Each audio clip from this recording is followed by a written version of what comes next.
मिंबर नूर पर जलवाबार बैठ जाओ, उलमाए ज़वील एहतराम, बैठ जाओ मेरे भाई, बैठ जाओ। सादात व मशाइख, हाज़रीन अहले सुन्नत व जमात, खुसूसन वक़ार इजलास हज़रतुल अल्लामा सैयद वजीहुल मियां साहब क़िबला अदामल्लाहु इक़बालहु, बरादरान मिल्लत इस्लामिया, ख़ाहरान मिल्लत इस्लामिया, अस्सलामु अलैकुम व रहमतुल्लाहि व बरकातुहू। अल्हम्दुलिल्लाह अल्हम्दुलिल्लाहिल हन्नानिल मन्नान अल्लज़ी ख़लक़ल इंसान व अल्लमहुल बयान, वस्सलातु वस्सलामु अला रसूलिही सय्यिदिल इंसी वल जान व अला आलिही व अस्हाबिही ज़विल खैरि वल इहसान, अम्मा बअद। फ़अऊज़ु बिल्लाहि मिनश शैतानिर रजीम, बिस्मिल्लाहिर रहमानिर रहीम। वलिल्लाहिल इज़्ज़तु वलिरसूलिही वलिलमुअ्मिनीन वलाकिन्नल मुनाफ़िक़ीन ला यअलमून। सदक़ल्लाहु मौलानल अज़ीम। बारगाह रिसालत में आप सल्लल्लाहु तआला अलैहि वसल्लम में एक बार दुरूद पाक का हदिया पेश करें। अल्लाहुम्मा सल्लि अला सय्यिदिना व मौलाना मुहम्मदिन मअदनिल जूदि वल करम व आलिही व अस्हाबिहिल किराम व इब्निहिल करीम व बारिक व सल्लिम सलातन दाइमतन सरमदन अबदा। काफ़ी देर से आप हज़रात इंतज़ार में हैं और शोरा इस्लाम या नाज़िम इजलास तरह तरह के अलक़ाबात से हमारा तारुफ आपके सामने पेश करते रहे। हमारा इंट्रोडक्शन सिर्फ इतना है, हमारा तारुफ इतना है जो हमारी जुबान से किया जा सकता है। या रसूल अल्लाह, तेरे इश्क की बदौलत मुझे जिंदगी मिली है, तेरे इश्क की बदौलत मुझे जिंदगी मिली है, मेरी बात बन गई है तेरी बात करते करते। क्या बात है, सुभान अल्लाह, सुभान। या रसूल अल्लाह, मेरी बात बन गई है तेरी बात करते करते। और हर सुन्नी मुसलमान का मकसद क्या होना चाहिए? यहाँ हाजिर जितने हैं वो सब ये सुन करके जाएं। है जो जिंदगानी बाकी ये इरादा कर लिया है जो जिंदगानी बाकी ये इरादा कर लिया है। या रसूल अल्लाह, तेरे मुनकिरों से आका मैं मरूंगा लड़ते लड़ते। क्या बात है, जिंदाबाद जिंदाबाद। तेरे मुनकिरों से आका मैं मरूंगा लड़ते लड़ते। अजीज़ान इकराम वक़ार, आज के इस माहौल में जहां डर और खौफ इतना भरा जा रहा है, लेकिन उसके बावजूद भी इस कमजोर कौम का खौफ निकला जा रहा है, इसलिए कि फितरत का कानून है, हक को जितना दबाते जाओगे उतना ही वो बुलंद होता जाए। साल भर पहले या 2 साल पहले इतने नारे लब्बैक के नहीं गूंजते थे, लेकिन बाज कुत्ते भेड़िए मैदान में आए जिन्होंने मेरे आका सल्लल्लाहु तआला अलैहि वसल्लम की अज़मत पर उंगलियां उठानी शुरू की। फिर क्या था कि हमने हिंदुस्तान के मशरिक और मगरिब, शुमाल और जुनूब को देखा। बूढ़ा जवान क्या, हर बच्चा भी पुकारने लगा, या रसूल अल्लाह, मैं आपके लिए हाजिर हूँ। मतलब क्या होता है लब्बैक या रसूल अल्लाह का? ऐ अल्लाह के रसूल, मैं हाजिर हूँ। किस बात के लिए हाजिर हूँ? सिर्फ हाजिरी देने के लिए नहीं, मुझे इस बात का यकीन है रात के 12 बजे कोई नेता आए और इतना बड़ा मजमा जमा के दिखाए। हो सकता है 100 रुपया, 200 रुपया, 500 रुपया में तुम जमा कर लोगे इलेक्शन के माहौल में, लेकिन ये जो सुन्नियों का मजमा है ये नोटों के लिए नहीं आया है, अपनी गर्दने मुस्तफा के कदमों में निछावर करने आया है। हर एक का ये जज्बा होता है। मेरे अजीजों, मैं आज ही आ रहा था, इससे कबल भी इसी जिले के किसी इलाके में मेरा इजलास हुआ था। डिपार्टमेंट के लोग काफी परेशान रहे, हमारे रिश्तेदार हैं पूरे हिंदुस्तान भर में।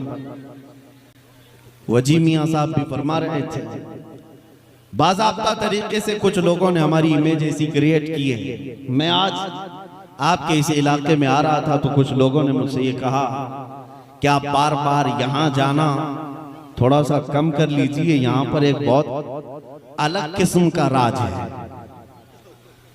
हमने अपने दिल में ही अर्ज किया और बल्कि उनसे यही कहा, ज्यादा से ज्यादा किस बात से डराओगे हमें? बिल्डोजर से। थे जिंदाबाद जिंदाबाद। इससे ज्यादा क्या है तुम्हारे पास? लेकिन अल्लाह की कसम, जो हकीकी मुसलमान है वो बिल्डोजर के दांतों से नहीं डरता, जिसे यकीन है कि मेरे पास बाजुए हैदर कर्रार, जिसने मरहब को पछाड़ा है, जिसकी ताकत की बोलती पूरी दुनिया में बोली जाती है। बहरहाल मुसलमानों को खौफजदा होकर जीने की जरूरत नहीं। बरेली के इमाम ने 100 साल पहले हमें पुकार कर कहा था, खौफ ना रख रजा जरा, तू तो है अब्दे मुस्तफा। खौफ ना रख रजा जरा, तू तो है अब्दे मुस्तफा, तेरे लिए अमान है, तेरे लिए अमान है। मैं आज आपके सामने चंद बातें अर्ज करूंगा। ऐ नौजवान, तुम्हारे पास कुछ दौलतें हैं जिस पर तुमको खुद एहसास नहीं है, बल्कि एक अजीम दौलत जो तुम्हारे सीनों में आज भी है, जिससे पूरी दुनिया खौफजदा भी है, थर्राई हुई भी है। सबको पता है ये बिछड़ी हुई कौम है, बैकवर्ड, और बल्कि सर्वे के मुताबिक ये भी कहा जाता है कि मुसलमानों की हालत जार हिंदुस्तान में ऐसी है कि यहाँ के जो SC ST तबके से ताल्लुक रखते हैं उनसे भी पीछे आ चुके हैं। ये गवर्नमेंट की रिपोर्ट है, गवर्नमेंट के सर्वे की रिपोर्ट है।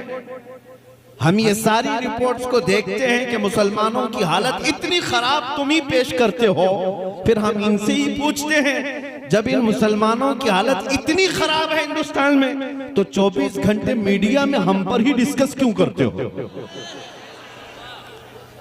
फिर हर घड़ी हम ही टारगेट क्यों है, हम ही निशाने पर क्यों है? अरे मियां, हालत तो ये है कि हमारे नाम पर तो तुम इलेक्शन भी जीतते हो। अगर हमारा नाम नहीं लोगे तो माहौल गर्म भी नहीं होगा। वैसे आपने कभी महसूस किया, इस मुल्क में और भी लोग हैं, सिख भी हैं, ईसाई भी हैं, जैन भी हैं, पारसी भी हैं, लेकिन इलेक्शन का मुद्दा तो सिर्फ मुसलमान है। उसकी वजह क्या है? मेरे अजीजों, मैं वहां आपको ले जाना चाहता हूं। मैं सियासत पे नहीं आ रहा, आपको अपनी वैल्यू और एहसास दिलाना चाहता हूं। दुनिया भौंकती है, भौंकने दो कि हम में 1000 टुकड़े हो गए, हम में से फिरके हो गए, हम में जमातें हो गई, हमारा इत्तेहाद पारा पारा हो गया, सब अपनी जगह पर। लेकिन दुनिया आज भी भौंक भौंक करके हमें बताती है कि आज भी ताकतवर तुम ही हो। क्या बात है, हक है। आज भी एहसास की जिंदगी तुम ही लोगों के पास है। इसलिए कि मुझे अंदाजा है, चंद दिनों पहले की बात है, 1-2 साल गुजर रहे होंगे। एक आला अधिकारी हैं, वो हमसे बैठ करके बात करने लगे, मौलाना आप इतने एग्रेसिव क्यों होते हैं, आप इतने सख्त अंदाज में क्यों बोलते हैं? आस्था तो हमारे पास भी है, गुरु हमारे भी हैं। कहा बस फर्क है, आपने ना असली गुरु को देखा है, ना असली आस्था को देखा है। बात इतनी है, मैं एक मिसाल आपसे पूछता हूं कि अगर मैं ये कहूं कि आपकी मां बदकार है, अभी मैं जुमला पूरा किया नहीं था कि वो कुर्सी से खड़े हो कहा कि मौलाना मैं तो आपसे बात कर रहा हूं, आप तो मेरी मां पे चले गए। हमने कहा मैं आपकी मां को गाली नहीं दे रहा हूं, पूछ रहा हूं आपको क्या लगेगा। कहा दूसरी कोई मिसाल दीजिए, आप मेरी मां पे क्यों पूछ रहे हैं?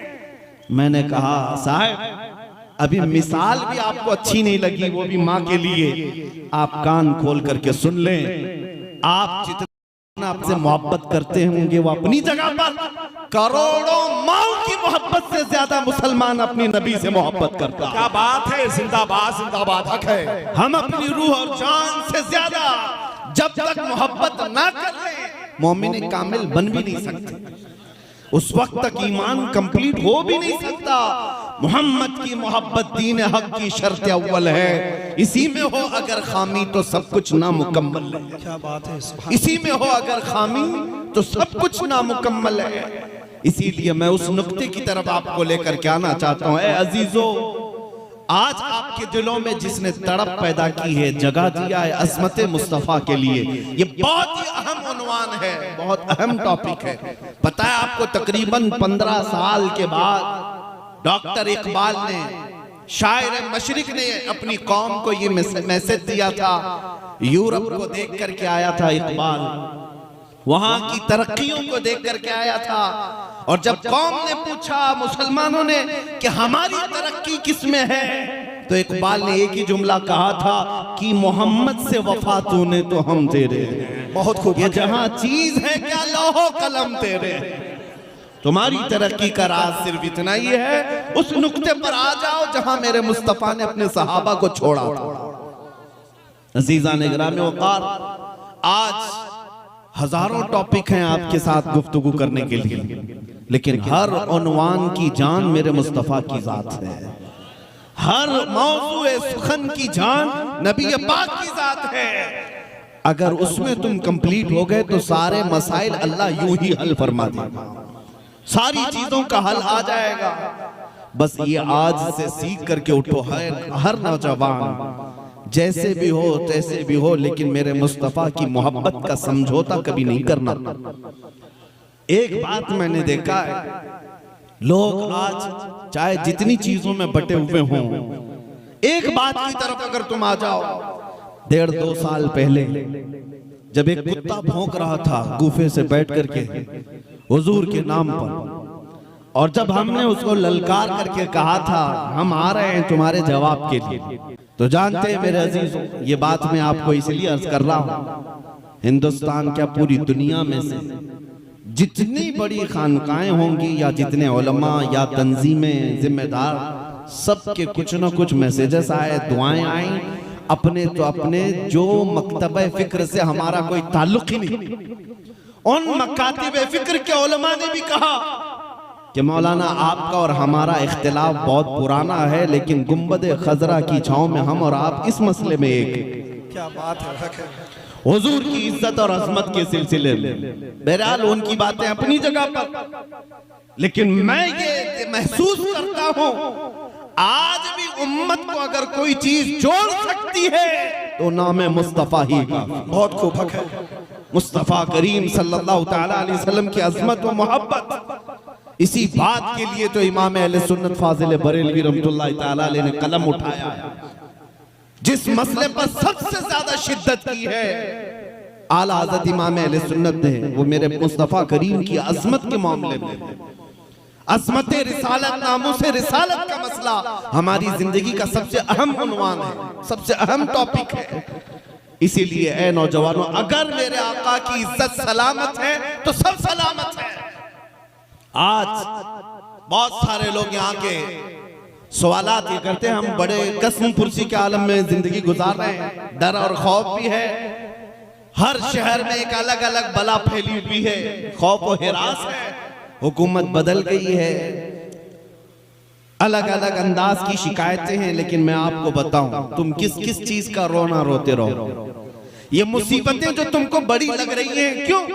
कभी तुम्हारे बच्चे मारे जा रहे हैं, कभी तुम्हारी औरतें नीलाम की जा रही हैं, कभी तुम्हारे अजमत पर, कभी तुम्हारे दीन की अजमत पर हमले, ये रोजमर्रा की कहानियां हो गई। लेकिन ये मुसीबतें बड़ी क्यों लगने लग गई? मैं एक मिसाल बताता हूं। मदीने की उस खातून को याद करो जब जंगे उहद हो गई, 70 सहाबा शहीद हुए थे, और उहद के मैदान से जब लोग लौट करके आ रहे थे, मदीने से एक खातून दौड़ी हुई उहद के मैदान की तरफ जा रही है। आने वाले ने, किसी ने देखकर उस खातून से कहा है, बीबी तुम्हारा बेटा तो जंगे उहद में शहीद हो गया। उस खातून ने इन्ना लिल्लाह पढ़ा और आगे बढ़ गई। फिर किसी ने कहा, खातून तुम्हारा शोहर भी शहीद हो गया है। उसने कहा इन्ना लिल्लाहि व इन्ना इलैहि राजिऊन। फिर किसी ने कहा, खातून तुम्हारा भाई भी शहीद हो गया है। एक औरत है, एक औरत। किसी ने कहा तुम्हारा बाप भी शहीद हुआ है। एक औरत के लिए इससे बड़ी आजमाइश क्या है? किसी औरत के पास जाकर सिर्फ इतना कह दो, बेटा तुम्हारा जख्मी हो गया, तड़प जाएगी। माँ की ममता ये है। लेकिन मदीने की उस खातून का जिक्र कर रहा हूं मैं आपके सामने, जिससे ये नहीं कहा गया कि तुम्हारा बेटा जख्मी हुआ, ये कहा गया तुम्हारा बेटा शहीद हो गया, तुम्हारा भाई शहीद हो गया, तुम्हारा शोहर शहीद हो गया, तुम्हारा बाप शहीद हो गया। जब एक औरत को 4-4 रिश्तों की शहादत की खबर दी जा रही हो, उस औरत का हाल क्या होना चाहिए? लेकिन कुर्बान जाओ, उस मदीने की खातून ने आने वाले से पूछा, मेरे रिश्तों की मौत और शहादत की खबर दे रहे हो, आने वाले जरा ये तो बता अल्लाह के रसूल की कैफियत क्या है, मेरे आका की खैरियत बता। आने वाले ने कहा, मुस्तफा करीम सल्लल्लाहु तआला अलैहि वसल्लम सलामत हैं। तो जानते हो मदीने की खातून अपना आंचल निकाल करके ये कहती है, कुल्लु मुसीबतिन बादका जुललुन या रसूल अल्लाह, ऐ अल्लाह के रसूल, अगर आप सही सलामत हैं तो हर मुसीबत हल्की है, हर मुसीबत छोटी है। ये सहाबा की जिंदगी का राज था। आज हमें यही बात लानी है कि हमें ये जो मुसीबतें बड़ी लगने लग गई, उसकी वजह क्या है? तुम नाम मुस्तफा की कदर करना सीख जाओ और उस इज्जत के लिए मर मिटना सीख जाओ, बाकी सारी मुसीबतें हल्की लगेंगी। कोई मुसीबत बड़ी नहीं है। उलमाए कराम मिंबरों पर, मसाजिद पर खुतबा, आज इनके इर्द गिर्द कुछ खौफ तारी है जिसकी वजह से कुछ की जुबानें गंग हैं, कुछ बोलना नहीं चाहते हैं या किसी के दबाव में। मैं सबकी बातें नहीं कर रहा हूं, कुछ की बातें कर रहा हूं। वजह क्या है? ऐसा महसूस होने लग गया कि अगर मैं खुल करके बोलूंगा तो नौकरी चली जाएगी, सदर साहब नाराज हो जाएंगे, कमेटी इधर से उधर कर देगी, निकाल देगी। हमारी कुल जिंदगी कमेटी, सदर और ये खाना पानी और तनख्वाह नहीं है। असले जिंदगी तो रज़ाए मुस्तफा है। वो रसूल अगर राजी है तो पूरी कायनात हमारी है, पूरी कायनात हमारी है। कोई छूटता है तो छूटे, कोई रूठता है तो रूठे, बस बात इतनी होनी चाहिए कि मेरा मुस्तफा मुझसे दूर ना हो जाए, हुजूर की इज्जत की फिक्र करने लग जाएं। फिर देखें अल्लाह ताला पूरी मखलूक को तुम्हारे इर्द गिर्द जमा देता है। हमने देखा बड़े बड़े अजीम तारीख के पहलवानों को। आपको पता है, आप किसी उत्तर प्रदेश का वो अजीम मुजाहिद इस्लाम जिसको तारीख किफायत अली काफी के नाम से याद करती है, जानते हो? किफायत अली काफी रहमतुल्लाह ताला अलैह को मुरादाबाद शहर में अंग्रेजों ने गिरफ्तार किया था। 8 दिन तक उनके जिस्म पर गरम इस्त्री फेरी जाती किया था। 8 दिन तक उनके जिस्म पर गरम इस्त्री फेरी जाती थी। स्त्री को गरम करके प्रेस को और उनके जिस्म पर, नंगे जिस्म पर फेरी जाती थी, और जब चमड़ी जलती थी तो रात को उस पर नमक डाला जाता था। आज ये अहद करके हमें उठना है, या रसूल अल्लाह, दहन में जुबान तुम्हारे लिए, बदन में है जान तुम्हारे लिए। हम आए यहाँ, उठे भी वहां, जमीनो जमा, मकीनो मका, चुनी नो चुना, बने तो जहां, वो जो न थे तो कुछ न था, वो जो न हो तो कुछ ना हो। अरे जान है वो जहान की, और जान है तो जहान है। हमें करनी है शहंशाहे बता की रजा जोई, वो अपने हो गए तो रहमते परवरदिगार अपनी की। मोहम्मद से वफा तूने तो हम तेरे हैं, ये जहां चीज है क्या लौह कलम तेरे हैं। उठो कुव्वते इश्क से हर पस्त को बाला कर दो, दहर में नामे मोहम्मद से उजाला कर दो। और भौंकने वाले कुत्तों को ये बता करके उठो, कुछ देर की खामोशी है फिर शोर आएगा। आज कुत्तों का वक्त है, कल हमारा दौर आएगा। वाखिर दावाना अनिल हम्दुलिल्लाह।